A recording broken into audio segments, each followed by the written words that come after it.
Tradicionālās prasmes pastāv tik ilgi, kamēr tām ir vieta cilvēka dzīvē, kamēr tās tiek glabātas, izmantotas un nodotas tālāk. Latgales kultūrvēsturiskais mantojums ir varens. Latgale ir bagāta ar viediem ļaudīm, kuri rūpīgi sargā sentāvu prasmes un pielietotās mūsdienās, radot vērtības, kas sevī nes gan kultūras mantojumu, gan jaunas iespējas. Ziepju izgatavošana ir prasme, kuru iespējams apgūt apvienojot dziļas zināšanas par dabas materiāliem, ķīmiskajiem procesiem, cilvēka veselību un ādas īpašībām, kā arī izpratni par ekoloģiskajiem aspektiem. Labdien! Mani sauc Inte Reča, dzīvoju šeit Aglonā, un mēs atrodamies patreiz manā darbnīcā. Intā ir. Visu dzīvi man ir patikuši dažādi radošie darbi, rokdarbi un floristika, viss, kas saistās ap ziediem un tādām radošām lietām. Esmu daudz adījusi, esmu šuvusi, izšuvusi, mezglojusi. Tomēr vairāk tā sirds vienmēr pievelkās svecēm un ziepēm. Par darbnīcu arī runājot, tad tapa no vecas klēts.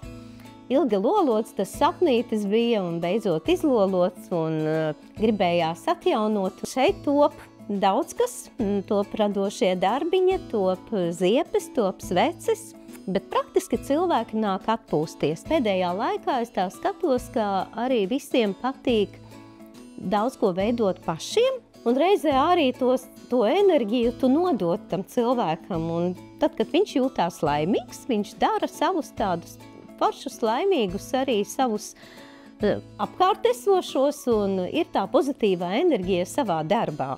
Agrākos laikos cilvēki ļoti daudz pievērsās dabai. Un praktiski līdzekļi un viss materiāls arī, ar ko cilvēks strādāja, tas bija arī dabas dots, un arī tās pašas ziepes, ko mēs šodien taisīsim, tie bija cūku tauki vai lielopu tauki. Līdz mūsdienām tas nu jau ir atnācis pavisam modernizētā atkal veidā, taisa tādas pašas ziepes ļoti līdzīgā tehnoloģijā, bet nu jau ne tikai ar cūku taukiem. Taisa arī tādas lietiņas gan ar visādām eļļām, ar olīvu eļļām, kokos eļļām, palmu eļļām. Liek klāt šīs viestiņu, un, protams, ka tas viss atkal to uzlabo, modernizē.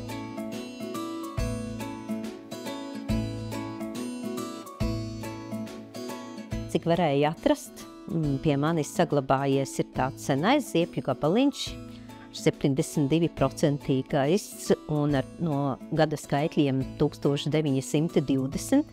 Tās ir senā laiku vēl tādas, nu jau rūpnieciski ražotās ziepes. Agrāk ziepes taisīja no pelniem, pelnu sārma un cūku taukiem. Un tas bija tas visgarākais ceļš, kas bija ziepju ražošanā. Kādu diennakti nostādināja sārmu, pēc tam atkal ilgi diennakti bija jāvēra un citreiz vēl ilgāk, līdz savienoja ar cūku taukiem. Manas veļas ziepes nu jau ir šādas.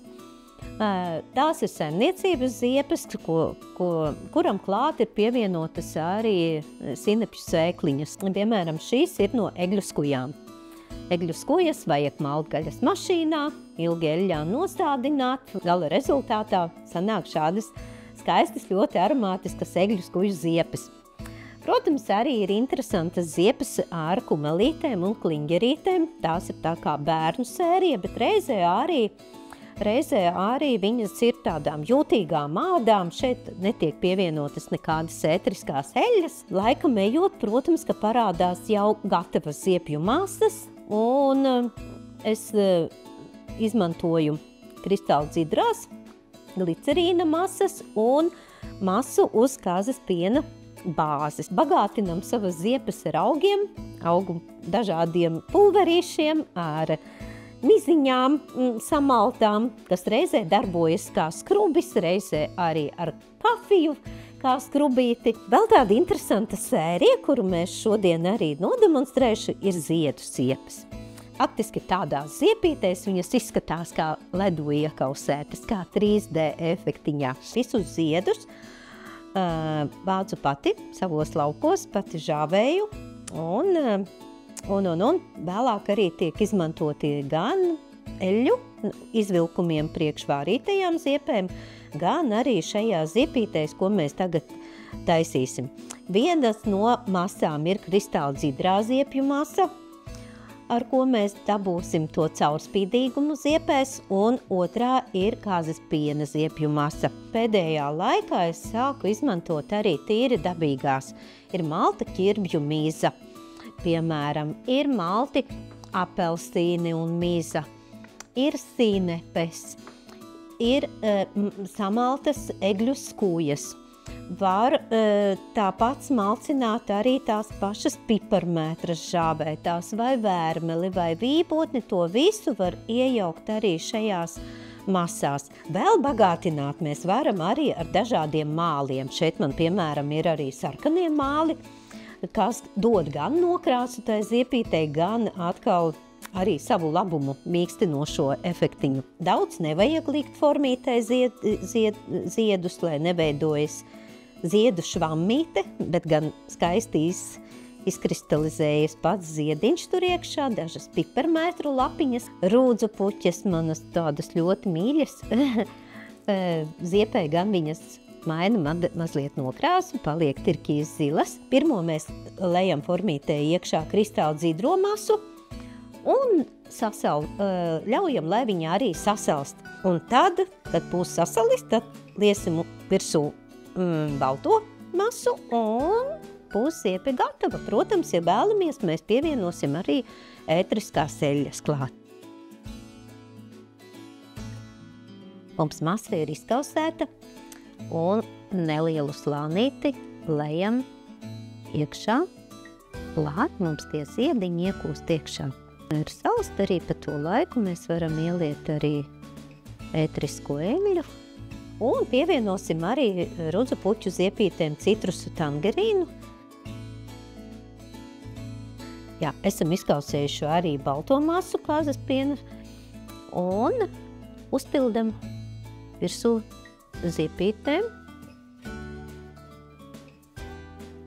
kristāla dzidrajai masai. Piepilināsim arī klāt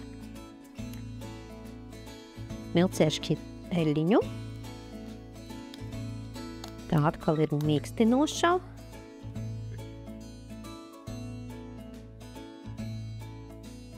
Tā varam uzbirtināt arī skrubītim mazliet ķirbju mīzes. Gaidām sastingšanu. Es uzskatu, ka ziepe nav tikai tāpat vien. Tā ir enerģija, ko tu ieliec taisot un darot tās lietas.